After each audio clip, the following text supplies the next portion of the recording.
మోకాళ్ళ మరియు నడుము నొప్పులకు చిన్న ఇంజెక్షన్ ద్వారా పరిష్కారం. డాక్టర్ ప్రకాష్ గుడిపూడి 18 సంవత్సరాల అనుభవం. సంప్రదించండి elite spine and pain management centre, Manikonda, Hyderabad. మున్సిపాలిటీలో జరుగుతున్న అవినీతి, అన్యాయాలు వీటన్నిటిపైన మేము ఒక చిన్న నోట్ తయారు చేశాము. ఈరోజు మాజీ మంత్రివర్యులు శిల్పా మోహన్ రెడ్డి గారు మేమేమన్నా అన్యాయం చేస్తే మేము ఇక్కడి నుంచి వెళ్ళిపోతాము అని అన్నారు. మరి మీ ఇంట్లో పనిచేసే గుమాస్తాలకు, మీ ఇంట్లో పనిచేసే వంట మనుషులకు మీరు మున్సిపాలిటీ నుంచి మరి నెల నెల జీతం డ్రా చేస్తున్నారు. మరి మీ ఇంట్లో పనిచేసే వాళ్ళు కూడా మున్సిపాలిటీ ఎంప్లాయీసా? మున్సిపాలిటీ నుంచి మీకు ఏమన్నా సపరేట్గా ఒక జియో ఏమన్నా ఉన్నదా? మీ ఇంట్లో పన్నులను పెట్టుకోవచ్చు, మున్సిపాలిటీ జీతం పే చేస్తుందని. మరి మున్సిపాలిటీ డబ్బులు ఎవరు కడుతున్న డబ్బులు?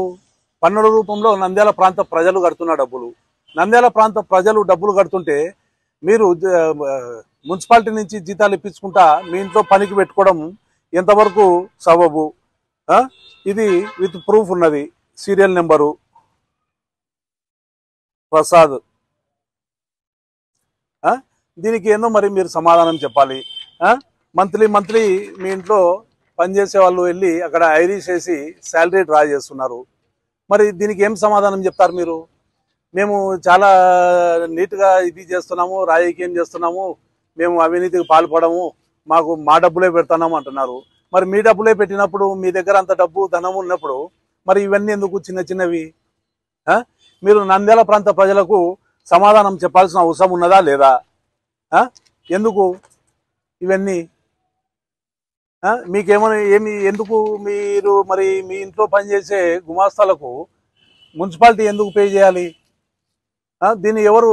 అందరికీ తెలుసు. మీ వార్డు మెంబర్స్ 38 మంది ఉంటే 38 మందికి ఈ విషయం తెలుసు, కానీ ఎవరు గలం ఇప్పి బయటికి వస్తలేరు. ఏమంటే మీరు అందరినీ భయపడిస్తున్నారు, భయభ్రాంతులకు గురి చేసి ప్రతి ఒక్కరిని మీరు ఇబ్బంది పెడుతున్నారు.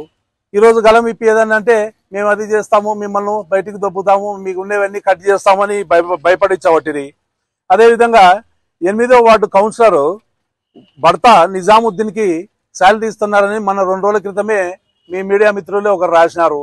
మరి అది నిజం కాదా? నిజం కాదంటే చూపియండి మరి వచ్చి.